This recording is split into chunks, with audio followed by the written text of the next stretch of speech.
ये सत्ययुग, त्रेता युग, जो 4 युगों का ये चक्र है, यह किस प्रकार से इसका आदि कारण कौन है? मतलब कहाँ से ये आरंभ हुआ? कोई इसका गणना तो है नहीं कि कब आरंभ हुआ और कब ये चक्र ये चलता ही रहता है।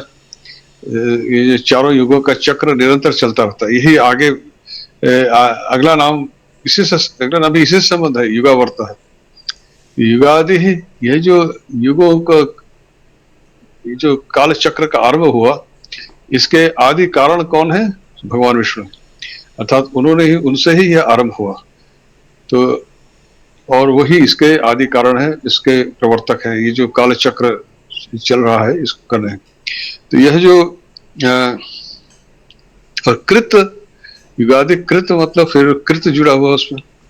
तो क्या मतलब है कि युगस्य आदि युगादि है तम करोति इति युगादि कृत।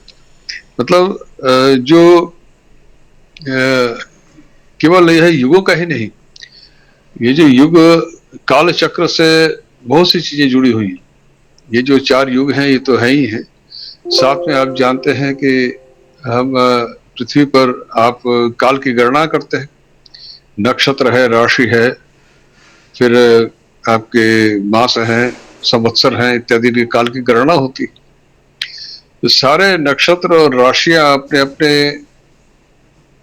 चक्र पे चल रही, तो इनको चलाने वाला कौन है? इन युगों को, युग का आदि करता, आदि कारण तो है ही है, साथ में इनको इनको सबको मिला करके इस जगत चक्र को वो चलाते हैं।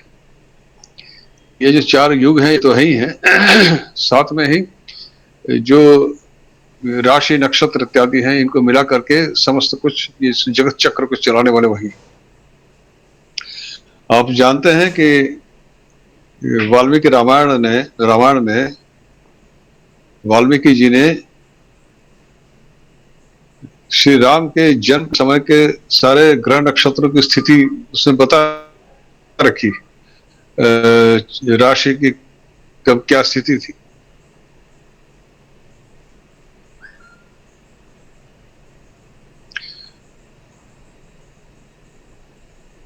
और आपने पढ़ा होगा कि उसको जब डाला तो वो बिल्कुल काल गणना इस प्रकार से होती। ये सब कुछ को एक साथ लेकर के चलाने वाले वही युगाधिकृत, युगों के ये जो काल चक्र का जो आदि है, कहाँ से आरंभ हुआ, उसके आदि कारण वही है। और कृत का मतलब उन सबको साथ में लेकर के पूरे जगत चक्र को चलाने वाले, युगाधिकृत का यही अभिप्राय है कि ये जो चारों युग हैं, साथ में जो ग्रह नक्षत्र राशि इत्यादि हैं, उनका जो गति है, उनका जो समय है, काल है, आपको हम का परिभ्रमण करती है, उसका एक निश्चित समय है। अपनी धुरी पर घूमती 24 घंटे होते हैं, उसका भी निश्चित समय है। फिर हमारे काल गणना होती है, 30 दिन का 15 दिन का पक्ष होता है चंद्रमा का, और चंद्रमास का एक 30 दिन का मास है, फिर 365 दिन का वर्ष है। ये सब एक निश्चित समय काल चक्र में सब कुछ घूम रहा है, काल चक्र के भीतर घूम रहा है। युगाधिकृत का यही अभिप्राय है, सबको लेकर के, एक काल चक्र को लेकर के समस्त जगत को वो चला रहे हैं, यह उसका अभिप्राय। फिर युगावर्त, ये भी वही, इसी का समझ लीजिए कि एक एक्सटेंशन है। वर्तन का मतलब होना, और आवर्तन का मतलब, आवर्तन शब्द आपने और भी पढ़ा है, गीता में भी पढ़ा है, ये पुनः पुनः लौट करके आना। तो आवर्तन का मतलब क्या है? लौट करके आना, फिर लौट करके उसी जगह पर आ जाता है। सतयुग, पूरा सतयुग से आरंभ होकर के पूरा ये आवर्त, इसी को आवर्तन कहते हैं। परिभ्रमति, कि काल रूप से सतयुग आदि जो युग है उनको आवर्तन करते रहते हैं, उनको आवर्तन कराने वाले युगावर्ता। ठीक है, जो युगानि कृतादीनि आवर्तयति, जो युग हैं चारों युगों को, उनको जो ये किए हैं, इनको जो भी उनको उन्होंने किया है, उनको सब परिभ्रमित, ये जो चारों युग भी अपना भ्रमण कर रहे हैं और लौट के आ रहे हैं, सब लौट करके जो अपनी जगह पर परिभ्रमण मतलब आवर्तन हो रहा है। आप यही हम देखते हैं कि जो भी हमारे 6 ऋतु हैं, ग्रीष्म, वर्षा, शीत इत्यादि, ये सब ऋतु भी लौट लौट के आती, आवर्तन होता रहता है। ग्रीष्म काल अगर चला गया तो इसका मतलब नहीं हमेशा के लिए चला गया, फिर शीत आएगा। यह आवर्तन निरंतर चल रहा है, केवल ये युगों का ही नहीं, सर्वत्र हर वस्तु में यह आवर्तन है। से अभिप्राय ये 4 युग से तो है ही है। 4 युग को जब हम लेते हैं तो साथ साथ में सब कुछ आता है, संपूर्ण काल चक्र आ जाता है, सारा सब कुछ जो पूर्णिमा से निरंतर आवर्तन हो रहा है। कोई ऐसे होते एक चीज निकल गई तो वो दोबारा नहीं आएगी, ऐसा नहीं, ये सब कुछ आवर्तित हो रहा है, अर्थात घूम रहा है, पुनः पुनः आ रहा है। तो इस देखिए सृष्टि चक्र जो जहां से चला फिर वही वापस आता है। ये संपूर्ण जो व्यवस्था है इसका आवर्तन हो रहा है, मतलब एक जगह से चला फिर पुनः वहीं पर वापस आ गया, और वह बार बार पुनः पुनः आवर्तन होता चलता है। युगातिकृत युगावर्त है, ये दोनों नाम एक दूसरे से इस प्रकार से जुड़े हुए हैं। न कमायो, न इसमें मतलब 30 प्रकार के शब्द हैं। न मतलब निषेधात्मक है, तो न एका माया यस्य सह न कमाया, न एका माया यस्य सह, माया स्त्रीलिंग शब्द है इसलिए न एका माया, जिसकी एक माया एक नहीं है,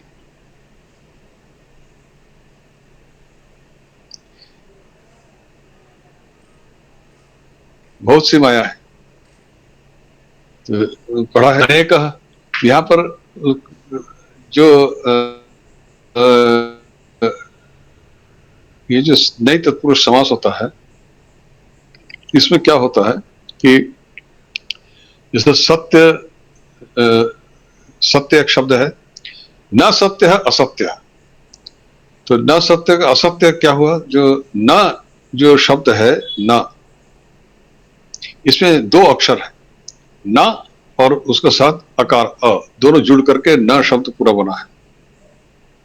तो नए तत्पुरुष में इन दोनों में से नकार का लोप हो जाता है, अ बचता है, तो असत्य ऐसे सिद्ध होता है।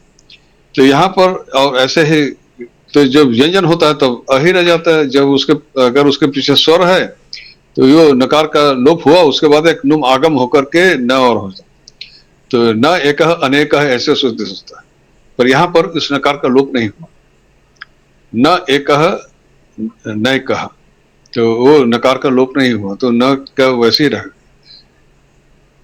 तो नास्ति एका माया यस्य सह, जिसका एक ही माया नहीं। अब एक ही माया नहीं का क्या मतलब है? माया से अभिप्राय हम समझते हैं क्या, ये प्रकृति यही माया है। यहाँ पर जो यह माया शब्द है, ये एक माया नहीं है, इसका क्या अभिप्राय है?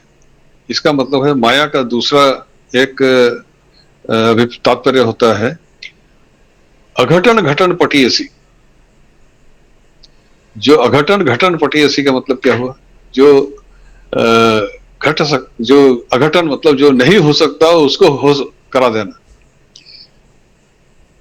अघटन घटन पटीयसी माया मतलब जो आपको हो नहीं सकता, आपको लगता है ऐसा तो हो ही नहीं सकता, वो हो जाता है।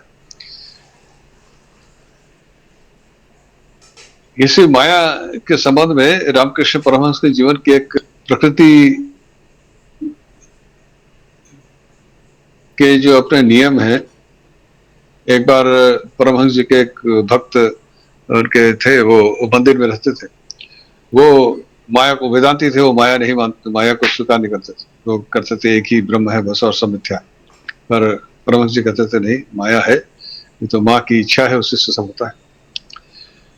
तो उसने कहा कि वह मंदिर में गुड़हल के पेड़ लगे थे, आपने गुड़हल जानते हैं ना, जिसको बंगला में जवा कहते हैं, वो लाल रंग का फूल होता है जो माँ काली को चढ़ा जाता है, वो फूल पूरा लाल रंग ही होता है उसका। तो उसने कहा कि ये गुड़हल का फूल लाल रंग का है, इसमें लाल रंग की जगह सफेद फूल आ सकता है क्या? ये तो प्रकृति के विरुद्ध है, तो हो ही नहीं सकता। तो परमात्मा जी चुपचाप सुना। अच्छा, अगले दिन सुबह उठे फूल चुनने के लिए, देखते हैं उसी गुड़हल के पेड़ में जिसमें वो जिस जहां बात हो रही थी, एक ही टहनी में एक लाल गुड़हल का फूल है, दूसरा सफेद गुड़हल का फूल खिला हुआ है। ये सत्य घटना है, मैं कोई कहानी नहीं बता रहा हूं, ये रामकृष्ण वचनामृत में यह उल्लिखित घटना है। और फिर उन्होंने दौड़ कर जाके उसको बुला के लाए, देख ये है अघटन घटी ऐसी माया। तू कह रहा था ना कि कुछ नहीं हो सकता, माया वो है जो कुछ जो वो जो चाहे कर सकती है। देख, एक ही टहनी में एक लाल फूल है, दूसरा सफेद फूल। उसकी एक माया नहीं है, वो न जाने कितनी है, अनेक, मतलब उसका कोई गिनती नहीं, वो न जाने कितने तरीके से अपना कार्य कर सकती है। तो नए के माया का यही अभिप्राय है कि वह अपने तरीके से कर सकते हैं। तो यह नए के माया का यही अभिप्राय है कि वह अपनी माया के माध्यम से, माया तो उन्हीं की है, माया कोई अलग से आई नहीं, माया उन्हीं की है, और उनके माध्यम से वो जो चाहे कर सकते हैं, मतलब कुछ भी संभव है। इसी के लिए कहा, माया को इसीलिए कहा है अघटन घटन पटीस। जो नहीं हो सकता, आपको लगता है ये हो ही नहीं सकता, प्रकृति के विरुद्ध है, वो हो सकता है, वो अगर वो चाहे तो हो सकता है, उनकी इच्छा पर है। तो यही कहा नय के माया। फिर कह रहे हैं क्या, महाशन, महद अशन, तो महद अशनम अस्य इति महाशन।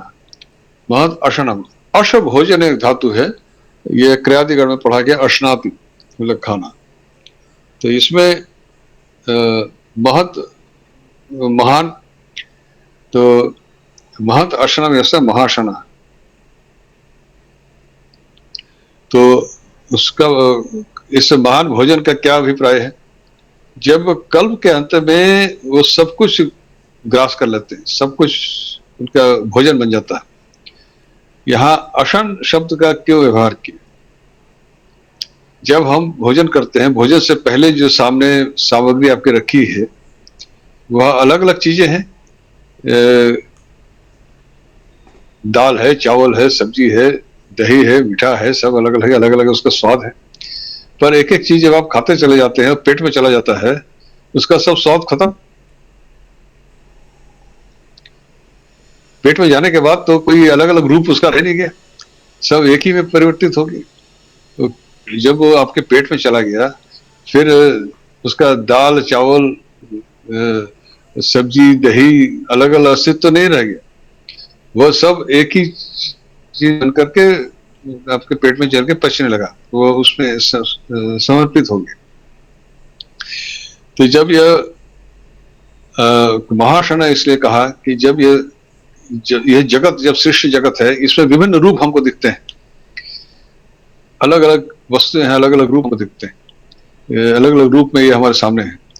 जब कल्पांत में ये सारी सृष्टि उनमें समा गई तो ये सारे रूप समाप्त हो गए, वह एक उनमें समाहित हो गया, ये सारे रूप लुप्त हो गए।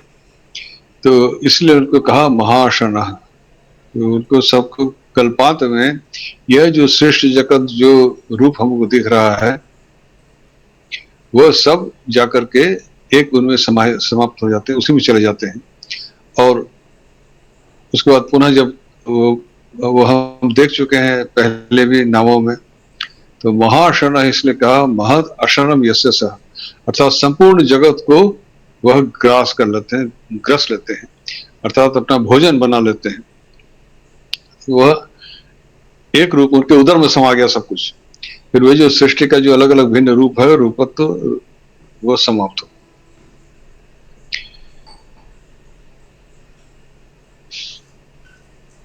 फिर कहा अदृश्य व्यक्त रूपश्च। अब यह अदृश्य व्यक्त रूपश्च, इसमें च तो कोई नाम नहीं, च तो एक अव्यय है। तो च यहां क्यों डाला? ये अदृश्य और व्यक्त रूप इन दोनों शब्दों को जोड़ने के लिए च डाला कि वह अदृश्य भी है और व्यक्त रूप भी है। तो अदृश्य का मतलब यहां पर क्या है कि यह दृश्य धातु से बना है, दृश्य धातु है, भुआदिगण में पढ़ा गया है, जिससे पश्यति रूप बनता है। तो चक्षुषा द्रष्टुम शक्यम इति दृश्यम, आंखों से, आंख से जिस चीज को देखा जा सके उसे दृश्य कहते हैं। चक्षुषा द्रष्टुम शक्यम मतलब आंख से जिसको देखा जा सके वह दृश्य। तो हम व्याकरण में आपने पढ़ा है ना, अदर्शनम लोपः। तो अदृश्य का मतलब है वही न दृश्य, जो देखा ना जा सके वो अदृश्य होगी। परंतु अदृश्य से हम क्या समझते हैं? जिसको हमने देखा और फिर वो हट गया, अदृश्य हो गया, मतलब जो आप जो था फिर नहीं चला गया, उसको अदृश्य होना कहते हैं। हम लोक में हम अदृश्य होना किसको कहते हैं? कि जिसको हमने देखा था पर अब वो नहीं दिख रहा है, अदृश्य हो गया, पर हमने तो उसको तो देखा ही नहीं। यहां पर अदृश्य शब्द का क्या अभिप्राय है? अर्थात यहां पर स्थूल चक्षु मतलब इन स्थूल आंखों से जिसे देखा ही नहीं जा सकता। ऐसा नहीं है कि आपने उसको देख लिया और फिर वो अदृश्य हो गए, उसको आपने देखा ही नहीं। तो चक्षुषा द्रष्टुम शक्यम इति दृश्यम, अदृश्यम मतलब चक्षुषा न दृश्यम, मतलब जो आंखों से जिसको देखा नहीं जा सकता वह अदृश्य यहाँ पर उसका अभिप्राय है। जिसको इन स्थूल आंखों से चर्म, इसे चर्म चक्षु कहते हैं कि चमड़े की पलकें होती है ना, इसलिए ये स्थूल आंखें हैं, चर्म चक्षु, चमड़े की आंख मतलब ऊपर चमड़े की पलकें हैं। तो इन आंखों से उसको देखा नहीं जा सकता, इसलिए वो अदृश्य कहलाता है। पर साथ में व्यक्त रूपश्च, च अर्थात पर व्यक्त रूप भी है। ये च का अर्थ यहाँ भी से है कि वह व्यक्त रूप भी है, अर्थात उनको देखा नहीं जा सकता, देखा भी जा सकता है, व्यक्त रूप भी है। व्यक्त रूप का क्या यहाँ पर मतलब क्या है? यह वी उपसर्ग है और जो व्यक्त और वी उपसर्ग है और अंजु एक धातु है, उससे अंजु धातु आपके इसमें पढ़ा गया है रुधादिगण में, बिना अनक्ति ऐसा रूप बनता है, उसमें वी उपसर्ग करने का व्यनक्ति ऐसा रूप बनेगा। तो उसमें त प्रत्यय करने से व्यक्त है ऐसा रूप बनता है। व्यक्त है मतलब व्यक्त होना, मतलब जो आकृति उसमें कुछ चीज जो नहीं दिख रही है उसको अभिव्यक्ति जिसे कहते हैं, वो इसी धातु से ये शब्द विशेष रूप से उसको कहना है। तो अंजु धातु का जो अर्थ देखेंगे उसमें कई सारे अर्थ हैं उसके, उसमें एक अर्थ है व्यक्ति भी है, मतलब किसी चीज को प्रकट करना, यह है व्यक्त करना। तो व्यक्त रूप, अब रूप शब्द को भी समझिए। रूप शब्द की व्युत्पत्ति क्या है? रू एक धातु, उसमें रू शब्दे अदादिगण में पढ़ा गया, रू शब्द, रौती ऐसा रूप बनता है उसका। इससे रवह, जैसे कलरवह कहते हैं ना, हल्ला गुल्ला, वो रवह उससे बनता है। पर इसे रू धातु से ही रूप शब्द भी सिद्ध होता है, जिसके अर्थ होता है आकृति। आकृति मतलब सौंदर्य, आकृति इत्यादि रूप शब्द से, रूप शब्द का अर्थ होता है। ये रू शब्द इस धातु से ही रूप शब्द भी सिद्ध होता है। उसमें प एक प्रत्यय आता है उणादि कोश का, तो वो सब व्याकरण के विषय हैं, उसमें बहुत गहराई में जाने की आवश्यकता नहीं। इतना जान लीजिए कि रू शब्द मूल धातु है जिससे रूप शब्द सिद्ध होता है और इसका अर्थ होता है आकृति। यद्यपि मूल धातु का मूल अर्थ तो शब्द है, परंतु एक धातु के प्रत्ययों के माध्यम से अलग अलग अर्थ हो जाते हैं। जब यह प प्रत्यय लगा तो रूप शब्द का अर्थ हो गया आकृति या सौंदर्य। तो यह तो क्या है, व्यक्त रूप, अर्थात वो जो व्यक्त रूप विशेष रूप से व्यक्त हो जाते हैं। तो व्यक्त रूप के यहाँ पर दो अभिप्राय हैं। एक तो वह अव्यक्त है जो अदृश्य है, मतलब उनको हम आंखों से देख नहीं सकते, परंतु वो इस समस्त जगत के रूप में व्यक्त हो रहे हैं। जो हमें आंखों से दिखता है वो भी वही है, जो कुछ हमें आंखों से दिख रहा है वह भी उन्हीं का रूप है। उनके विभिन्न रूपों में वो हमारे सामने मौजूद है। विवेकानंद की एक बंगला में एक कविता है, बहु रूपे सम्मुखे तोमार छाणी कथा खुजिछ ईश्वर, जीवे प्रेम करे जेई जन सेई जन सेविছে ईश्वर। मतलब बहु रूपे सम्मुखे तोमार, बहुत से रूपों में वह तुम्हारे सम्मुख में है। जिस ईश्वर को, उनको उसको छोड़ करके तुम ईश्वर को कहाँ खोज रहे हो? जीव मात्र से जो प्रेम करता है वही ईश्वर की सेवा करता है। तो यह विवेकानंद की एक कविता है। वो कविता भी लिखते हैं, उनकी जो रचनाएं हैं उसमें कविताएं भी, ये बांग्ला में उनकी कविता है। और इसी को उन्होंने कहा, इसी को प्रैक्टिकल वेदांत कहा करते थे जब अपने उपदेशों में, कि जब मनुष्य में शिव जान करके मनुष्य की सेवा करो। बहु रूपे सम्मुख है तुम्हारे, बहुत से रूपों में, अलग अलग रूपों में वह तुम्हारे सम्मुख में है। यह जो कुछ हम जगत संसार देख रहे हैं ये उन्हीं का रूप है, व्यक्त रूप है, जो वो जिनको हम अपने आंखों से इन आंखों देख नहीं सकते, जगत के रूप में व्यक्त हुए। ये तो एक इसका अभिप्राय है। दूसरा अभिप्राय यह भी है कि वह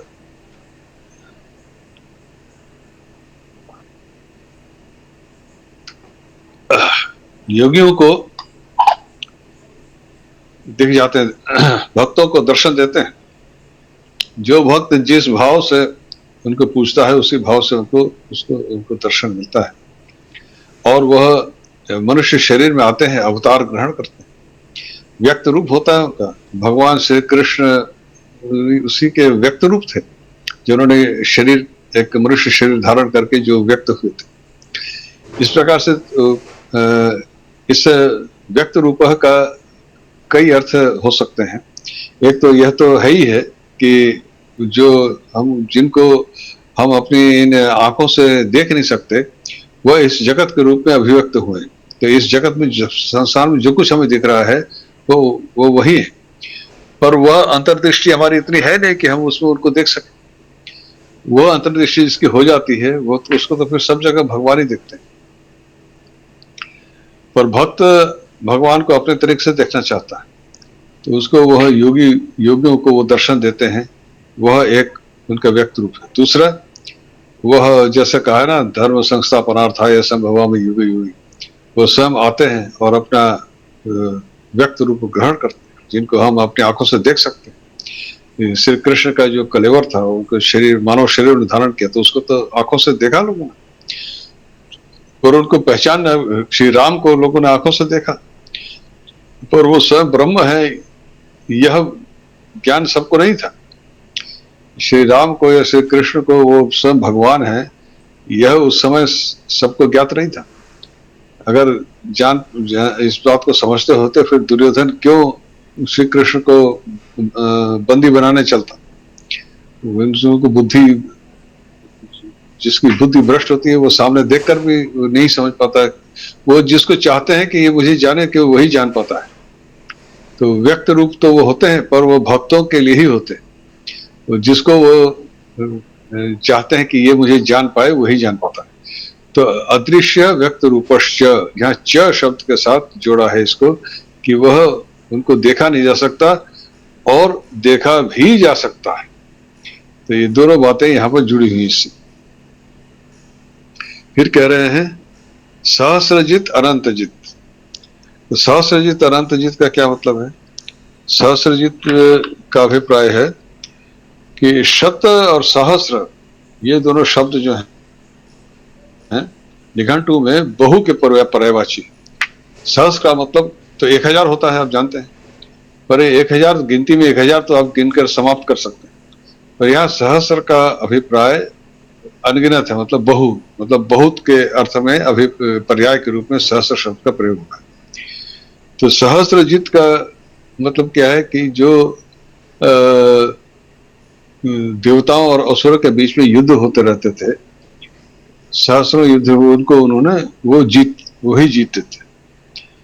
तो यहाँ पर यह जो इस जीत का जित मतलब ये जी धातु से जित शब्द होता है, तुक आगम होकर के, तो जैसे कर्मकृत पुण्यकृत ऐसे सहस्रजित, तो जो जीतने वाले, सहस्रों युद्धों को जीतने वाले। तो यहाँ पर ये सहस्र युद्धों को जीतने वाले का क्या अभिप्राय है? तो वो कहाँ से जीतते हैं, वो कैसे जीतते हैं? हम ऐसे बहुतों ने हमारी उपनिषद की कक्षा भी अटेंड की होगी, जिसमें हमने केनोपनिषद पर चर्चा की थी। हमारे सुरेंद्र जी के ग्रुप में एक कक्षा चल रही है, उसमें केनोपनिषद पर चर्चा हो रही है, जैसा मुझे मालूम हुआ, ज्ञात है। केनोपनिषद में प्रसंग आता है कि वो देवताओं में असुरों के साथ युद्ध हुआ, वो युद्ध उन्होंने विजय प्राप्त की, तो देवताओं को अपनी महानता पर बड़ा गर्व हो गया कि हमने अपने बल से युद्ध जीता। तो भगवान को लगा कि ये तो इनको अहंकार हो रहा है, इनको बताना चाहिए। तो एक यक्ष के रूप में वहां उपस्थित थी, तो उस यक्ष बड़ा विचित्र था देखने में। तो सभी देवताओं ने इंद्र से कहा कि इसको पता करिए यक्ष कौन है। इंद्र ने पहले अग्नि को भेजा कि जाओ पता करो, मालूम करो कौन है। तो अग्नि गए, उन्होंने पूछा, यक्ष ने पूछा तुम कौन हो? कि मैं अग्नि हूँ। तुम क्या कर सकते हो? मैं सब कुछ जला के राख कर सकता। एक तिनका सामने रख दिया, इसको जला के दिखाओ। उसे पूरी शक्ति लगा दी, तिनका नहीं जला, तो सर लटका के वापस आ गया। तो फिर इंद्र ने वायु को भेजा। वायु जब उसके पास पहुंचे, यक्ष ने पूछा वायु से तुम कौन हो? कि मैं वायु। तुम क्या कर सकते हो? तो मैं सब कुछ उड़ा के ले जा सकता हूँ। तिनका रख दिया, इसको उड़ा के दिखाओ। तो पूरी शक्ति लगा दी, तिनका नहीं उड़ा पाए, वापस आ गए। तो इस जो कथानक है, इसके माध्यम से क्या बताया कि ये जो युद्ध तुमने जीता है, तुमने अपनी शक्ति से नहीं जीता है, ये मेरी ही शक्ति से तुमने जीता है। तुम्हारे पास जो भी शक्ति है वो मेरी शक्ति है। ये युद्ध को जीता है तुमने, जो भी जीत तुमने प्राप्त की है वो मेरी शक्ति से जीत प्राप्त, तुम्हारी अपनी कोई शक्ति नहीं। तो यह जो सहस्रजित शब्द का जो अर्थ है, उसके पीछे भाव यही है कि कोई भी हम युद्ध जीतते हैं, कुछ भी कहीं भी जीत हासिल करते हैं, प्राप्त करते हैं, तो हमें अपना गर्व होता है कि हमने जीत हासिल की, मेरी शक्ति से मैंने किया है, और वो शक्ति उसी की दी हुई है, उसी की है। अगर वो हट जाए तो फिर कुछ नहीं हो सकता। परमहंस जी उपमा देते हैं कि जब पानी खौलता है, उसमें आलू परवल उछलते रहते हैं, तो आलू परवल समझते हैं कि मैं उछल रहा हूँ, और वो नीचे ताप है इसीलिए उछल रहे हैं, तो ताप हटा दो तो उछलना बंद। तो वो जो जीत प्राप्त होती है, उस जो शक्ति है वो उसी की दी हुई, वो अगर हट जाए तो फिर कोई जीत नहीं। तो हम व्यर्थ में अपना जो अभिमान उन्होंने तोड़ा यह देवताओं का, इसीलिए तोड़ा, यह बताने के लिए यह केनोपनिषद बहुत महत्वपूर्ण है। इसमें यही बताया जाता है, यही इसमें इस कथानक के माध्यम से यही बताया गया है कि हम जो कुछ प्राप्त करते हैं अपने प्रयत्न से प्राप्त करते हैं, ठीक है, परंतु इस बात का ध्यान रखें, यह जो प्रयत्न है, उद्यम है, यह शक्ति है उसी की दी हुई, और उसी के द्वारा हम कुछ भी जीत प्राप्त करते हैं। तो इसलिए उसका हमें अभिमान या अपने को महान नहीं समझना चाहिए। इसलिए कहा सहस्र जीत, वो सहस्त्रों जीत, जो भी जीत होती है, सहस्र का यहाँ बहु का पर्याय है। जितनी भी जीत है होती है उसमें वही की शक्ति है, वही उसको जीतते हैं, कोई दूसरा नहीं जीतता। फिर अगला है अनंत जित। अनंत जित का मतलब क्या है? अनंत का हमने अर्थ हम जानते हैं, जिसका अंत नहीं उसको अनंत कहते हैं। तो अनंत का अभिप्राय होता है जिसका अंत नहीं, पर यहां पर वह अभिप्राय नहीं। यहाँ पर अनंत का अभिप्राय है कि जिसकी गणना करके भी अंत ना पा सके, अर्थात जो गणना में ना आए। कि हम गिनते हैं ना, 1 2 3 4 करके गिनते हैं, और 100 रुपए है तो गिनती कर दी 100 हो गए, 1000 है तो 1000 लोग हैं, उनकी गिनती कर 1000 लोग हैं। कोई भीड़ आ रही है तो उसकी गणना होती है कि यहाँ पे आज 5000 लोग उपस्थित हुए थे, 10,000 उपस्थित हुए, लाख 2 लाख उपस्थित, गणना होती है। गणना के भी से आप पता एक उसका एक अंत होता है, परंतु जिसको गणना करके जिसको अंत नहीं पाया सकता, उसको गिनती नहीं हो सकती। तो यहाँ पर तो किसी की गणना कर रहे हैं, वो तो अदृश्य है, जो उनको देखा नहीं जा सकता, तो गणना किस चीज की? तो जो व्यक्त रूप कहा है ना, कि जो अदृश्य और व्यक्त रूप से, यहाँ पर देखिए इन दोनों का जो संबंध है किस प्रकार से बाकी शब्दों के साथ भी जुड़ा हुआ है। तो यह जो वो व्यक्त हुए हैं विभिन्न लोक, केवल पृथ्वी ही नहीं है, आकाश में आपको इतने ग्रह नक्षत्र दिख रहे हैं कि गणना कर सकते हैं क्या? आपको रात में आकाश में तारे झिलमिलाते हुए दिखते हैं, इनकी गणना करके समाप्त कर सकते हैं? नहीं कर सकते, कोई भी साइंटिस्ट नहीं कर सकता। तो ये जो वो गणना में आ ही नहीं सकते, वो व्यक्त रूप है, परंतु जो व्यक्त है वो भी गणना में नहीं आ सकता। अनंत रूप है उनका, उनके जिस रूप में अभिव्यक्त हुए हैं, व्यक्त रूप है जो उनका है वह अनंत है, उसकी गणना नहीं हो सकती। इसलिए अनंत जित, अर्थात इसको उन्होंने अपनी शक्ति से इसको जीत रखा है। अर्थात फिर जित शब्द का प्रयोग क्यों किया? अनंत जित का अभिप्राय ये है कि वो गणना में नहीं आ सकते। और ये जो अगणित, मतलब जो ग्रह नक्षत्र आपको दिखते हैं वह उनके वश में है, जीते हुए। ये जो है ये विशृंखल नहीं है, उनके वश में है, और वो जिस प्रकार से उनको चालित कर रहे हैं उसी प्रकार से चल रहे हैं, उनके जीते हुए मतलब उनके वश में। वो अगणित है, जो भी ये संसार में जो कुछ भी व्यक्त रूप है उनका, उनकी गणना नहीं हो सकती, वो अगणित है, और वह इस प्रकार से उनको गणना नहीं हो सकती, परंतु वह जीते हुए हैं, अर्थात वो उनके वश में। तो अनंत का यहाँ पर गणना से है, जिनकी गणना करके भी अंत ना पा सके, अर्थात जो गणना में ना आए। तो वो गणना में क्या चीज नहीं आ रही है? जो इनका व्यक्त रूप है वह गणना में नहीं आ सकती, इसका गिन का समाप्त नहीं कर सकते। और जित का अभिप्राय यह है कि यह जो अनंत सृष्टि आपको दिख रही है अपने आप के सामने, यह उनके वश में है, वह एक अपने तरीके से चल रहे हैं। सूर्य अपने गति से, पृथ्वी, चंद्र, सारे जो ग्रह नक्षत्र हैं वह उनके वश में है, और उनके आदेश के अनुसार सब कुछ हो रहा है। ये अनंत ग्रह नक्षत्र को हमने जीत रखा। इस प्रकार से यह जो है 46वां श्लोक समाप्त होता है।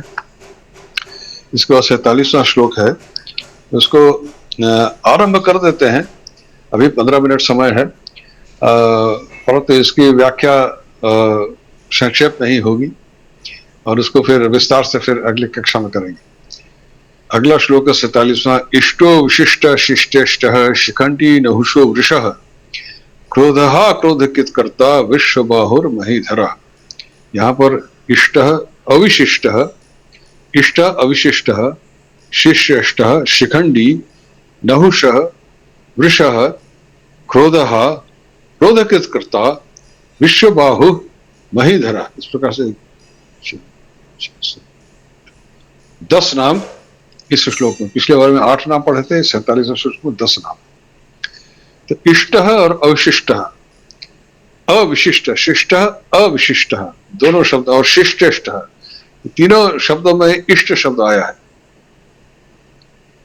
तो इसको हम संक्षेप में समझने का प्रयास करेंगे। इष्ट शब्द यज धातु से सिद्ध होता है। ये धातु में तब प्रत्यय करेंगे तो इष्ट शब्द बनेगा। तो जो यज्ञ के द्वारा जो जिसकी पूजा की जाती है वो इष्ट है, या फिर जो प्रिय है उसको भी इष्ट कहते हैं, कि हमारे इष्ट देव हम कहते हैं ना, इष्ट देव मतलब जिसको हम चाहते हैं, कि जिसको हम सबसे अधिक चाहते हैं वह इष्ट कहलाता है। तो वह परमानंद स्वरूप है, अपना सबको आनंद प्रदान करने वाले हैं। हम चाहते किसको हैं? जिससे हमें आनंद प्राप्त होता है उसी को हम चाहते हैं। जहां पर हमें जाकर के आनंद मिलता है उसी चीज को हम सबसे अधिक चाहते हैं। जहां हमें कष्ट होता हो, दुख होता हो, तकलीफ होती हो, तो वह तो चाहने योग्य वस्तु नहीं होती। चाहने योग्य वस्तु वह होती है जहां से हमें आनंद मिलता है। तो भगवान तो स्वयं आनंद स्वरूप है, परमानंद स्वरूप, इसलिए वे ही इष्ट हैं सबके। इसलिए इष्ट देव इसीलिए कहा गया कि वह आनंद स्वरूप है। हम आनंद चाहते हैं और आनंद के जिस वस्तु से आनंद प्राप्त हो वही हमारे लिए प्रिय होता है। इसीलिए भगवान को इष्ट कहा गया, कि क्योंकि वो आनंद स्वरूप हैं और चूंकि आनंद, इसलिए उनको इष्ट कहा। तो यह है इष्ट। तो वह, और उसको कैसे हम प्राप्त करते हैं? पूजा के द्वारा, उनकी सेवा पूजा करते हैं। इस प्रकार से उनको हम, जिसको हम चाहते हैं उसी के हम सेवा पूजा इत्यादि करते हैं। पूजा करता हो तो सेवा, और उसके द्वारा उसको सब कुछ उसके लिए हम कुछ भी जिससे वो प्रसन्न हो, उसको खुश हो, ऐसा हम करने का प्रयास करते हैं। तो इष्ट में ये दोनों ही अर्थ समाहित हैं। एक तो यह है कि वह आनंद स्वरूप है इसलिए हम उसको चाहते हैं, और दूसरा यज्ञ इत्यादि के द्वारा उसी की हम पूजा करते हैं ताकि वह हमें प्राप्त हो। तो यह दोनों ही इष्ट का अर्थ। फिर अविशिष्ट जो कहते हैं, क्या कहते हैं कि अविशिष्ट का अभिप्राय यह है कि अब वह यह तो शिष्ट का, विशिष्ट का मतलब विशेष रूप से, जो शिष्ट का जो है, जो विद्वानों के जो इष्ट है, अगला है ना शिष्टों के इष्ट। तो अविशिष्ट अर्थात सबके भीतर विद्वान है, वो विशेष रूप से मतलब वो सामान्य रूप से हर वस्तु में विद्यमान है, इसलिए अविशिष्ट। विशेष मतलब है ना, किसी में कोई विशेषता होती है तब हम देखते हैं ये कोई विशेष गुण किसी में है तो उसको हम विशेष कहते हैं। तो अब उसमें वो क्या विशेष है? उसमें वो तो सब कुछ उसके भीतर है। हम ऐसा कुछ नहीं कहते इनमें यह विशेष है। वह तो जो कुछ उनके बारे में कहा गया है, चित स्वरूप है, आनंद स्वरूप है, सत स्वरूप है, वह तो उनका स्वरूप है। उनमें कोई गुण नहीं है कि हम किसी की विशेषता को कैसे नापते हैं, कैसे उसको किसी की कोई व्यक्ति बड़ा विशेष, हम जब कहते हैं ये बड़ा विशेष व्यक्ति, विशिष्ट है, जैसे कहते हैं वीआईपी, वेरी इंपॉर्टेंट पर्सन, तो क्या है उसमें विशेषता? कुछ विशेषता होगी तो उसके कारण उसको हम एक विशिष्ट उपाधि देते हैं या उसका विशेष रूप से सम्मान करते हैं। उसका कोई स्थान होता है, उसमें कोई गुण होता है, कोई बहुत अच्छा संगीतज्ञ है, अच्छा नर्तक है, कोई अच्छा कलाकार है या अच्छा राजनेता है, बहुत अच्छा वक्ता है, कुछ विशेषता होती है उसमें, उसी विशिष्टता है। उसमें ऐसी क्या विशेषता है जिसके द्वारा हम उसको पहचाने कि यह इसकी विशेषता है? तो उसमें ऐसी कोई विशेषता नहीं है जिससे उसकी पहचान होती। किसी व्यक्ति की उसकी विशेषता से उसकी पहचान भी होती। जैसे अभी मैंने कहा क्योंकि बहुत अच्छा नाचता है, कोई बहुत अच्छा, जैसे आपके ये थे क्या कहते हैं शहनाई वादक, तो या सितार वादक रविशंकर, बिस्मिल्लाह खां शहनाई वादक, तो उनकी शहनाई से उनकी पहचान हो गई। बिस्मिल्लाह की शहनाई मतलब बिस्मिल्लाह खां, और सितार मतलब रविशंकर, तो ये विशिष्ट उनकी विशेष है। उस विशेषता से उनकी पहचान बन गई। उनकी जो बिस्मिल्लाह खां की जो शहनाई वादन था वो उसकी विशेषता हो गई, उसकी पहचान बन गई। तो उसमें ऐसी कौन सी विशेषता है जिससे उसको उसको पहचाना जा सके? उसमें तो सब कुछ उसी में समाया हुआ है। तो अविशिष्ट, उसमें कोई ऐसी विशेषता नहीं है जिससे उसको पहचाना जा सके कि आप इसमें यह विशेष है इसलिए यह हुई। अविशिष्ट, विशेषताओं से हम किसी की कोई विशेषता होती है उससे उसे पहचान बनती है। तो अभी उसके बाद और भी चीजें हैं। फिर शिखंडी, फिर शिष्टेष्ट। शिष्टेष्ट का मतलब है शिष्ट, अर्थात शिष्ट कहते हैं विद्वान को। तो जो विदुष, जो शिष्ट विद्वान कहते हैं, शिष्टों का जो इष्ट है, मतलब विद्वानों के जो इष्ट हैं इसलिए शिष्ट है। तो भगवान के इष्ट जन भगवान को प्रिय है। क्या है शिष्ट जन? कहते हैं ना कि गीता में भगवान ने कहा है, प्रिय हो ज्ञानिनो अत्यर्थम अहम स च मम प्रिय। गीता में है 7वें अध्याय का 17वां श्लोक, जिसमें भगवान कहते हैं कि मैं ज्ञानी को अत्यंत प्रिय हूं और वह मुझे प्रिय है। तो यह जो शिष्टेष्टा का अभिप्राय है कि जो उनको चाहता है। ज्ञानी का मतलब है कि जिसने उनको, ज्ञान का अर्थ हम जानते हैं कि उनकी उपलब्धि कर लेना ही ज्ञान है, पर उपलब्धि तो सबको हो नहीं गई।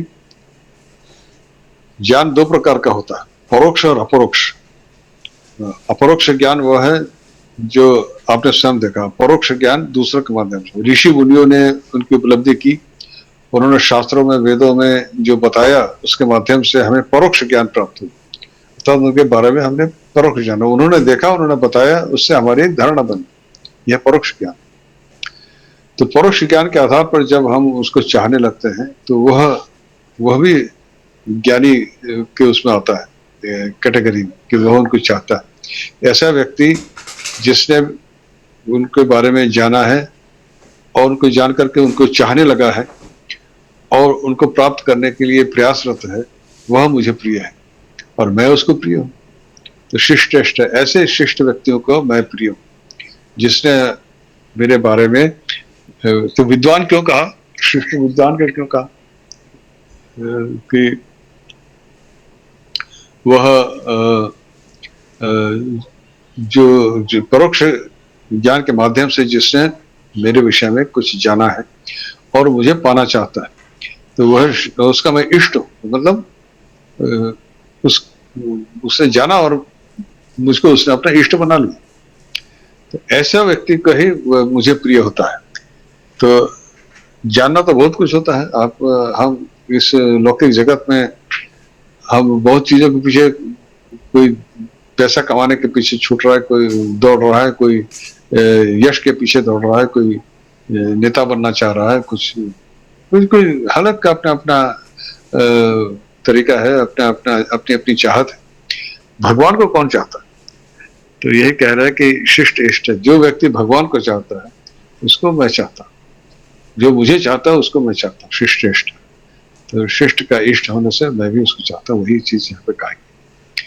फिर शिखंडी, शिखंडिन, ये इन्नंत शब्द है, उससे शिखंडी शब्द बना है। शिखंड तो शिखंड कहते हैं मोर के पंख को, मयूर पुच्छ मोर के पंख को कहते हैं शिखंड। तो मोर पंख को जिसने, अर्थात कृष्ण के, आप देखते हैं उनके माथे पर मोर मुकुट, मतलब मोर पंख को धारण किए रहते हैं। तो शिखंडिन, मोर पंख भगवान का शिवभूषण है, तो इसीलिए शिखंडी कहा गया है। तो शिखंड कहते हैं, मोर पंखों को शिखंड कहते हैं। शिखंडिन उसी का जैसे इन्नत शब्द है, विद्यार्थी से विद्यार्थी, दंडिन से दंडी, वैसे शिखंडिन से शिखंडी, अर्थात मोर पंख जिसका है वह शिखंडी, शिखंडिन, और उसी का प्रथमा विभक्ति एकवचन का रूप है शिखंडी। तो वही शिखंडी, मतलब जो मोर पंख धारण किए हुए जिनका शिरोभूषण है वो शिखंडी। फिर नहुषो वृषः, इन पर हम अब अगली कक्षा में आगे चर्चा करेंगे। अभी संक्षेप में इतना आपको बता दिए। नहुष का भी कुछ लंबी व्युत्पत्ति है, इस पर अगली कक्षा में चर्चा करेंगे। आज इतना ही। और जितना इसमें प्रत्येक शब्द के पीछे उसके भाव को जानने के लिए उसकी व्युत्पत्ति को समझना आवश्यक होता है। इसकी जब उसके शब्दों के जो धातुगत व्युत्पत्ति है उसको जब हम जान लेते हैं तब उसका भाव ठीक ठीक अभिव्यक्त होता है। इसी प्रकार से हम धीरे धीरे अपना आगे बढ़ते रहेंगे। अब पुनः हम लोग रविवार को गीता के कक्षा मिलेंगे। सूर्यनाथ जी, कुछ आप, हाँ, किसी ने हाथ उठाया है, कुछ पूछना है क्या? प्रणाम सर। सर पूछना चाह रहा हूँ। हाँ, कौन बोल रहे हैं आप? अमिताभ सर। हाँ, तो हाँ, पूछिए, क्या पूछे? सर अभी आपने इसमें ये बोला कि वो वेदांती हैं, नहीं मानते हैं माया को। हाँ, और जबकि ये स्वामी श्री रामकृष्ण परमहंस जी, मतलब मैं भी चूँकि आप ही की तरह उनको फॉलो करता हूँ, तो वहाँ माना जाता है। थोड़ा सा सर एक कुछ छोटा सा एक फ़र्क बता दीजिए इन दोनों चीज़ों में, मतलब नहीं, वेदांती। इसमें नहीं, क्या ये क्या है, आप जानते हैं कि रामकृष्ण परमहंस के गुरु थे तोतापुरी। जी आपने अध्ययन किया होगा। जी तो जी। तोतापुरी महाराज वेदांती थे, उन्होंने उनको वेदांत सुनाया। हम्म। और वह माँ काली को नहीं मानते थे कि माया तो मिथ्या है। जी तो परमहंस जी कहते नहीं, ये मिथ्या नहीं। वो उनका कहना है, परमहंस जी का कहना था कि वो कहा मैंने, अघटन घटन पटी ऐसी, जिसका मैंने अभी एक बताया था जी कि उस माया के माध्यम से ही प्रकृति का खेल चल रहा है, तो इसको मिथ्या कहना ठीक नहीं है। जैसे मिथ्या क्या है, इसके इसके लिए उपनिषदों में अलग अलग दृष्टांत दिए गए हैं। जैसे वृक्ष की छाया है, हम्म। छाया तो सत्य, वृक्ष सत्य, पर छाया तो सत्य नहीं। जी पर छाया में दिखती है, उसका हम प्रयोग भी करते हैं, उसके नीचे आप बैठ के विश्राम करते हैं। तो जी छाया ना हो या अंधकार ना हो तो सृष्टि चलेगी क्या? तो सत असत का मिश्रण है ये जगह। तो यह माया को इसका उड़ा देना कि यह मिथ्या है इसलिए इसका कोई अस्तित्व नहीं है, ठीक नहीं। तो इसलिए तो परंतु तोतापुरी इसको मानने को तैयार नहीं थे। हम्म। कहते नहीं, एकमात्र ब्रह्म ही सत्य है, बाकी सब मिथ्या है। तो जब वो ताली बजा करके माँ का गान करते थे तो कहते क्या रोटी ठोकते हो, ऐसे ताली बजा रहे थे, क्या रोटी ठोक रहे हो, तो मजाक उड़ाते। जी परमहंस जी ने सोचा कि अब इनको, इनका थोड़ा सा इन्हें भी सीख दे दी जाए। वो तो गुरु थे उनके, जी पर उन्होंने माँ से प्रार्थना की कि ये मेरा गुरु है, इसको भी सत्य का दर्शन करा दे। तो तोतापुरी एक दिन बैठे अपना ध्यान में, तो पेट में जैसा दर्द आरंभ हुआ कि बहुत कोशिश करने पर भी मन एकाग्र न हो। जी पेट में दर्द इतना तीव्र कि बहुत प्रयास करने पर भी समाधि न लगे। जी तो अंत में जब सब प्रयास करके हार गए तो उन्होंने कहा ये शरीर ही सब अनर्थ का जड़ है, इस शरीर को नहीं रखूंगा। तो शरीर को समाप्त करने के लिए गंगा में उतर गए। जी गंगा में उतर गए, गंगा में चलते चले जा रहे हैं, चलते चले जा रहे हैं, और बंधे गंगा में पहुंच गए, घुटने से ऊपर पानी नहीं आया। तो फिर खड़े होकर कह रहे ये क्या माया है। तब वहां से किनारे बैठ करके परमहंस जी ताली बजा रहे हैं। अब समझ में आया माया क्या है। जी तो वही अघटन घटन पटी ऐसी, मतलब जो घट नहीं सकता उसको घटा दी। तो बीच गंगा में घुटने से ऊपर पानी नहीं, वही अघटन घटन पटी ऐसी, जी जो नहीं उसको संभव कर देती। तब वापस आया, तब उन्होंने माँ काली को स्वीकार किया कि माया है। तो उसको फिर उन्होंने प्रणाम करके फिर वो चले गए, फिर अधिक दिन वहां रहे नहीं, उनका कार्य समाप्त हो, चले गए। जी अब शिष्य ने गुरु को भी शिक्षा दे दी, जी वो के लिए आए थे, उनका काम पूरा हो गया, फिर चले। तो यही है। और बाकी इनमें विष्णु के नाम का, उनके अर्थ को लेकर ध्यान करिए तो बहुत उसका लाभ होता है जी और मन उनकी तरफ जाता है। विष्णु सहस्त्रनाम स्तोत्र का बहुत महिमा है। ये जी शंकराचार्य की व्याख्या की है तो यूं ही नहीं की। महाभारत के दो ही चीजें जिसकी शंकराचार्य ने भाष्य किया है, एक तो गीता, दूसरा ये विष्णु सहस्त्रनाम स्तोत्र। बाकी उपनिषद तो किया ही, महाभारत से ये दो चीजें शंकर भाष्य मिलता है। चलिए आज इतना ही, फिर मिलते हैं रविवार को। हाँ, सर माधुरी शांति पाठ की। हाँ, और किसी को कुछ सर पूछना है क्या? सर वो पटीयसी शब्द का कुछ मीनिंग बता सकते हैं? अघटन समझ में आता है, तो नहीं घट सकता, घटने वाला घटन। चलिए अगली बार बताएंगे, जी अगली बार जी। माधुरी शांति पाठ कीजिए। जी आचार्य, शांति पाठ। ओम जय शांतिरंतरिक्षगो शांति, पृथ्वी शांतिरापः शांतिरौषधयः शांति, वनस्पतयः शांतिर्विश्वे देवाः शांतिर्ब्रह्म शांति, सर्वगो शांतिः शांतिरेव शांतिः, सामा शांतिरेधि। ओम शांति शांति शांति। नमो नमः आचार्य, धन्यवाद। नमो धन्यवाद आचार्य जी, नमो नमः सर्वेभ्यो नमः। नमो नमः। नमो नमः आचार्य।